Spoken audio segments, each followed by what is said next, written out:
This week, oh dear, oh dear, oh dear.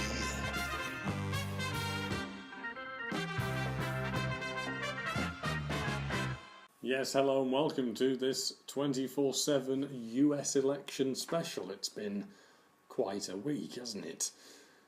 We'll review the whole night of election night 2016 to determine exactly how Donald Trump made his way to the White House on that evening. But of course, the weeks, the months, the 2 years really before this had been leading up to this election. We're not going to go back quite so far, but let's take a quick look before we start as to how they were building up to the big night in the preceding days this week, starting with Sunday's Peston on Sunday. And so I'm going to ask all of you whether it's going to be Trump or the other candidate, Hillary Clinton. Pippa Malgren, what do you think? I think it's going to be Trump, but the key thing is he wins either way, because even if he loses, he'll have a reality television channel and he will use it to harangue the president and to go against the party system, and he'll have a platform no matter what. So he's not going to go away either way. Great, oh that's a reassuring start.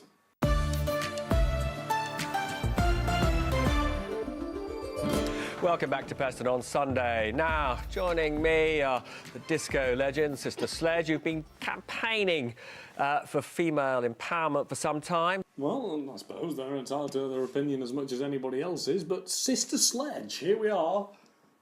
Sunday morning before the US election, who better to have on than Sister Sledge? Excellent. So what did they reckon about the election? I mean, we just agreed, if ever we need disco, it's now to cheer us up. But Joni, Debbie, Kim, how anxious are you that Trump could win on Tuesday night? Is it keeping you awake at night, that fear?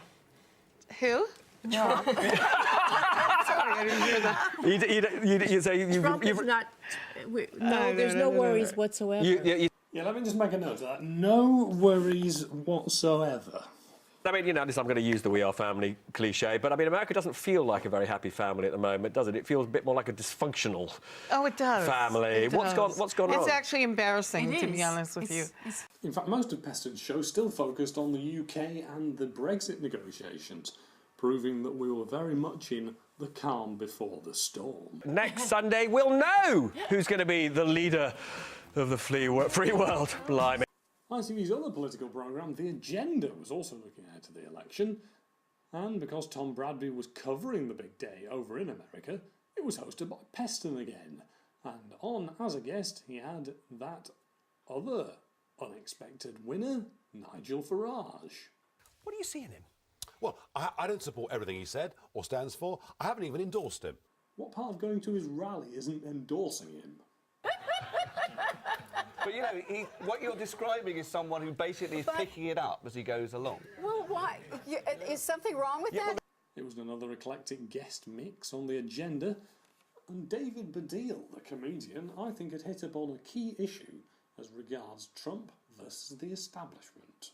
Something wrong with that, actually, which is you've used the phrase the establishment twice, and this is a thing that Nigel does too. The language of revolution and of the left has been appropriated by the right, so that they talk a lot about the establishment and the political classes, so that they can sound like the Mavericks and sound like the people of revolution. It's all rubbish, of course. Trump is a member of the establishment. Okay. He owns like 5 jets and 1,800 hotels. Okay, he's one of the richest people ever.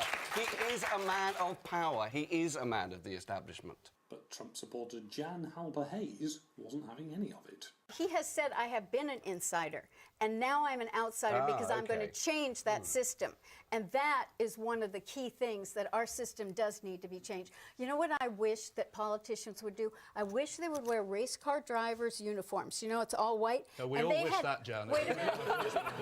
And then they had to wear the emblems of all their corporate sponsors. That'd be great if they had to do the debates and stuff in racing outfits. Imagine what that'd look like.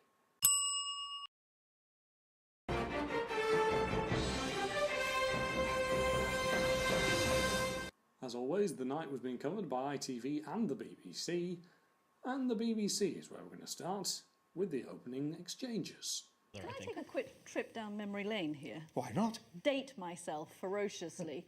Date yourself? I'm not quite sure that's the right phrase. How do you do that? We'll have a host of guests, some Republican, some Democrat, some with no party affiliation at all, to give us their take on tonight's historic events. Our correspondents James, you're on. James, you're on. The verdict of the American people. We'll be with many ordinary Americans as they continue to debate who is best qualified to be their next commander-in-chief. At the beginning of the night, it was looking like being a tricky one for Donald Trump. And one of the key areas that he needed to take, should he make his way to the White House, was Ohio. And ITV had a reporter there at one of the local meetings. We'll be spending the night here in the Republican head party quarters in Youngstown. You can see what they've been doing in the campaign so far. They've built a wall here, raising funds, Donald Trump's famous wall. They've mocked that up, and they've been taking donations to buy brick. Well, I mean, that's reassuring, isn't it? Don't buy your kids Lego bricks, buy them real bricks. Why do you support him? I voted for Donald Trump because of the Second Amendment rights. We need to protect our military. We need to bring this country back to where it was before. Well, where was it before? Early days, of course, and the results were beginning to dribble in. Let's just take you to outside the Clinton headquarters here on the west side of New York. Lots of Just how many American flags do they need? Most of them, I assume, hoping for a Clinton victory. There's nothing happening. There's lots inside the Andrew, what are we looking at this for? There's literally nothing happening. Massive convention centre. Who better to discuss Trump's campaign than a man getting almost as much coverage as Trump himself, despite not being American or even involved in the election? Nigel Farage. Let's now go to London and to Nigel Farage. When I left London, he was still the interim leader of UKIP. I guess he still is. He's in our Millbank studio there. Nigel Farage, welcome. So, how's your man doing? He's doing very well. I mean, I think this is a hell of a run for an independent candidate, isn't it? Farage had a little quotation to remind us how to keep the peace. And when it comes to Putin, well, look, there are two approaches. I mean, one is to go on provoking him, and indeed, I feel the European Union and America have been doing that over the course of the last few years. The other way is to try and sit down and talk to him. And, you know, jaw is better than war. Jaw is better than war. Blimey, that's a bit of a laboured one, isn't it, Nigel? I don't think that's going to be winning our rhyming couplet competition. It's certainly not as good as... So, you know your Helmut Langs from your Vera Wangs. Or even as good as... When the cardamoms are popping, the onions come a-rocking. And it's nowhere near as good as... Let's have a tea time teaser. Give them a breather. Farage kept going, but his story seemed to be slipping. And to have an American president that respected us, and particularly now that we've become, or we will become, an independent, self-governing country, is a marked difference to the time of President Obama or what Hillary would offer. He likes this country. I thought you weren't endorsing any candidates. We'll come back to this, but I do want to go to Martin Geisler in Ohio. Martin, Ohio too close to call. Yeah, he could be in Ohio, or he could just be in a local community hall down the road here in the UK. It looks pretty similar. And Donald Trump is not a politician. He's a businessman. He came in here, didn't need to do this. I mean, this is a grueling campaign. And not too over-the-top analysis there, you might be thinking. Well... Yes, the term drain the swamp. It's really, that's what we want to do. 2 hours in, and ITV were beginning to take the prospect of a Trump presidency seriously as they look back on some highlights of his campaigning. Whatever you say about him, he is the most unconventional candidate in the modern history of American presidential politics. Here's a quick reminder of the road travelled. Are you ready? Are you ready? No, I'm not. Out. Bye. Go home to mommy. Go home to mommy. We will begin working on an impenetrable, physical, tall, powerful, beautiful southern border wall. Yes, how would we feel about that package in a few hours' time?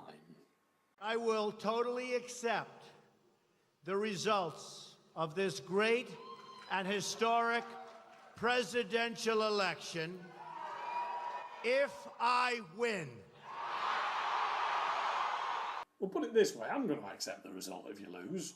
Are you really happy with a man who tweets at 3 a.m. and people have talked about that? Are you really happy with the idea that he's got the nuclear football at his side and he can be trusted with those launch codes Nuclear football. That sounds like a great sport. That really is a game of two halves. 4 quarters, 8 eighths, 16 sixteenths. Let's go back to the results, Emily. They might prefer to be talking about policy right now. I think there is a tangible nervousness amongst Democrats, certainly on social media. Soon it was becoming less impossible for Trump. But in Florida, that absolutely critical battleground state, which Obama only won, let me remind you, by 1% last time round, Donald Trump has the lead on 49% share of the vote, with 89% of the precincts in. Virginia, he leads again, 49% share of the vote to Clinton's 46%. They've got 83% in here.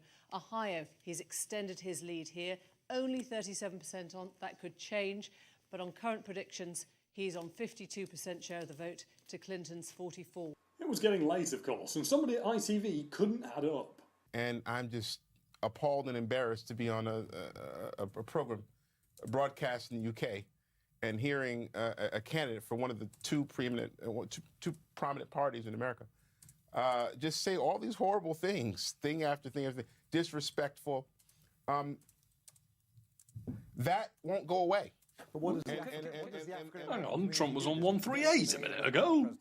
Now I'm joined now by Professor Marshall Gans, a bit of a legendary figure in campaigning. You sure that's not Chris off Obama Eggheads? strategist credited with helping him to get elected. Before long, the first of the key swing states was about to be announced. Because Mr. Trump hasn't just won Ohio, he's won it big time, a 12-point lead on that latest projection. And in modern times, the way Ohio goes has been the way the country has gone. So let us go over to Laura Trevelyan at the Trump headquarters and get some reaction to this quite stunning victory for Mr. Trump in Ohio. Laura. Look at you. It's a bit like a football match or a boxing match, isn't it? It's quite scary at times. I couldn't imagine it being like that in this country. Imagine somebody getting that excited over Theresa May or Jeremy Corbyn. And, you know, Kathy, many people have felt that that is the most important Trump wins issue, Virginia? Blimey, he's doing well, isn't he? Who Very was going to be well. on the Supreme Court, Well, I don't and think what would anybody the saw future this of, coming, did they? Personal rights Goodness and me. civil liberties be in the United States. Hang on, Clinton wins Virginia, what? Emily, we can call Virginia now. Virginia has been projected for Hillary Get Clinton. it right. By this stage, the Clinton camp were getting excited by basically guaranteed results. Fair enough, I suppose, but it does prove an air of desperation as the night ticked on. People thought that Donald Trump, what are you doing going to Michigan and Wisconsin? Well, we're now waiting and we're seeing why he went there. Are they seriously claiming that everywhere that they visited in the last week or so has basically swung it? We had to sit through 18 months of this. That does look like very promising territory for him. Andrew Neil seemed to be struggling to hold back his personal opinion.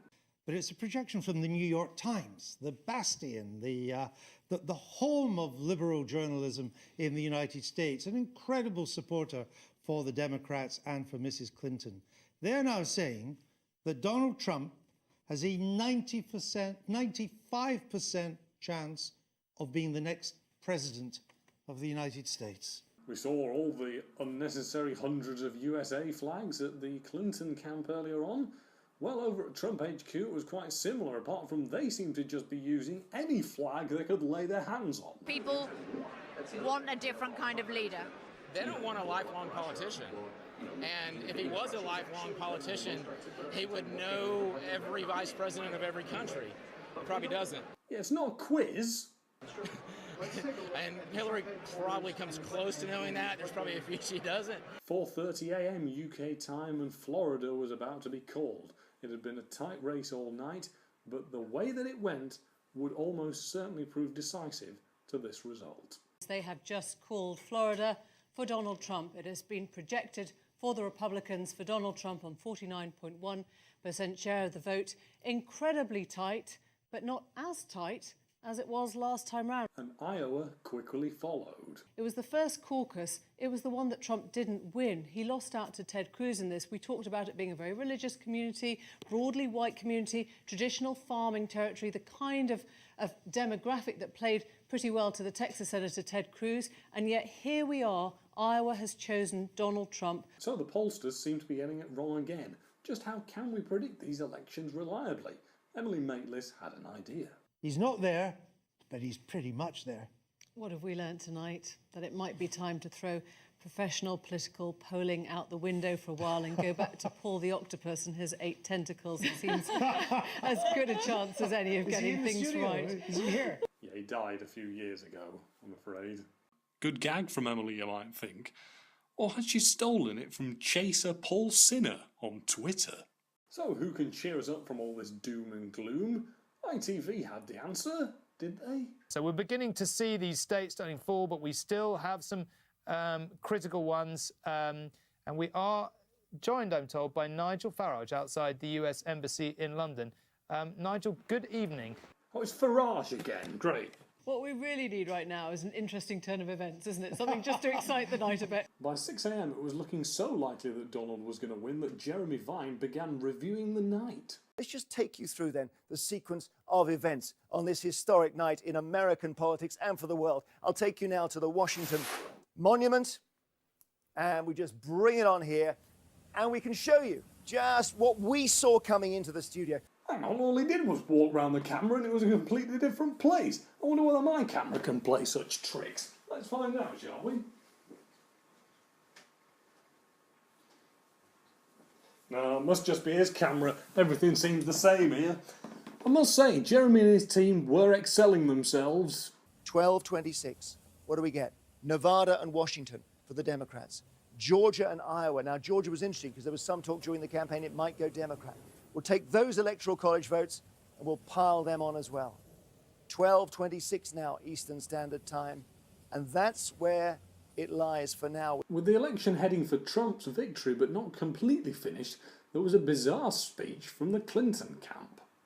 So we're not going to have anything more to say tonight.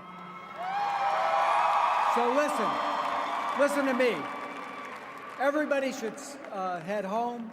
You should get some sleep. We'll have more to say tomorrow. See you after the break. And here they are streaming out, as they said, the Clinton headquarters party, election night party. Not much of a party. Is being disbanded. And so by about 7:45 UK time, the deal was done. And I'm mostly grateful to our president-elect, whose leadership and vision will make America great again. Oh, make America great again. Bingo. Didn't even have to wait for Trump himself to hear that one. It is my high honor and distinct privilege to introduce to you the President-elect of the United States of America, Donald Trump. Oh, dear.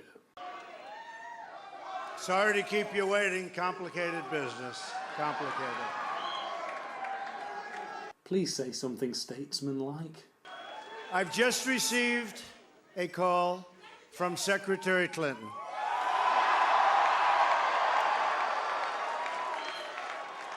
She congratulated us, it's about us, on our victory. And I congratulated her and her family on a very, very hard-fought campaign. It is unusual to hear him say us, to be honest. It wasn't really much of a team effort, was it, in the sense of the actual campaign? It was pretty much figurehead against figurehead. Hillary has worked very long and very hard over a long period of time, and we owe her a major debt of gratitude for her service to our country. I mean that very sincerely. He's contradicting a fair amount of what he'd been saying, but thank goodness he is at least doing a fairly statesmanlike opening.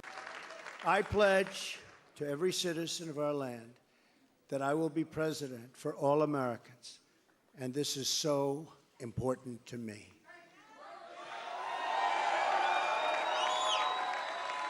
Is it dawning on him what job he's applied for? It's a movement comprised of Americans from all races, religions, backgrounds, and beliefs who want and expect our government to serve the people, and serve the people it will.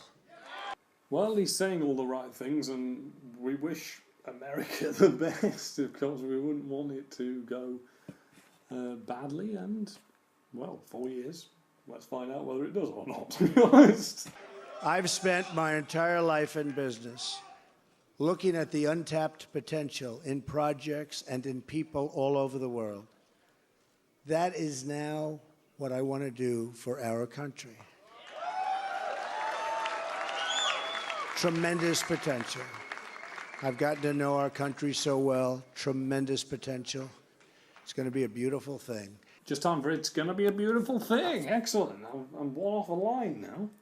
We will embark upon a project of national growth and renewal.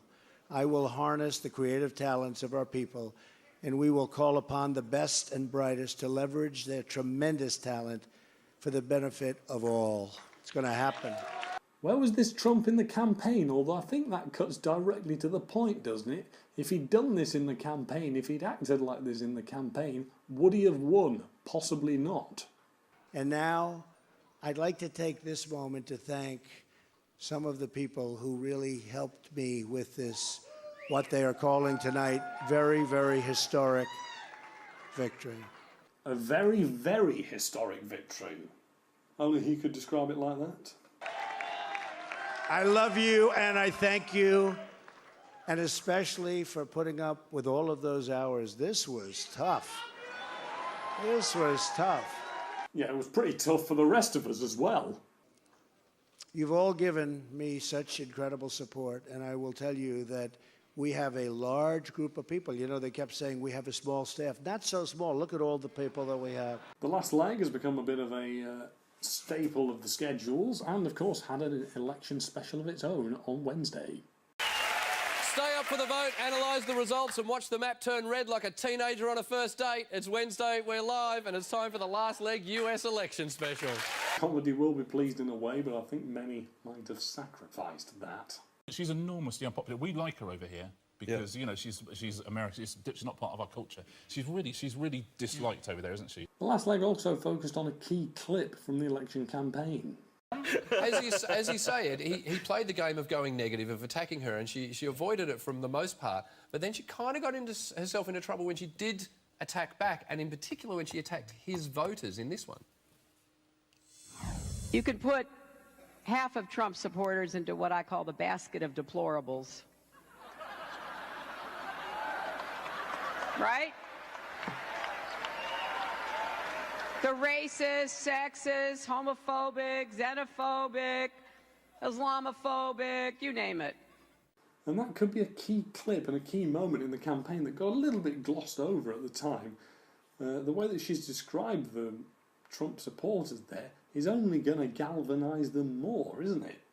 But we made the mistake of taking him literally, but not seriously. They were also having a look at a clip from a few years ago that Barack Obama might be regretting. And the irony is we're talking about, you know, what a Trump White House would look like. Barack Obama told us exactly what it would look like a few years ago at a correspondence dinner. Say what you will about Mr. Trump. He certainly would bring some change to the White House. Let's see what we've got up there.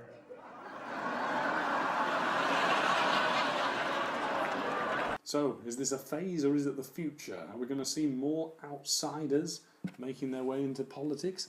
That's yet to be seen. Thank you for watching this US election special. I hope you enjoyed our run through the pre-match warm-up, the post-match fallout, and of course election night itself. And remember, if anybody asks you a question in a quiz about US presidents, valid answers now include George Washington, Barack Obama, and Donald Trump. Goodbye.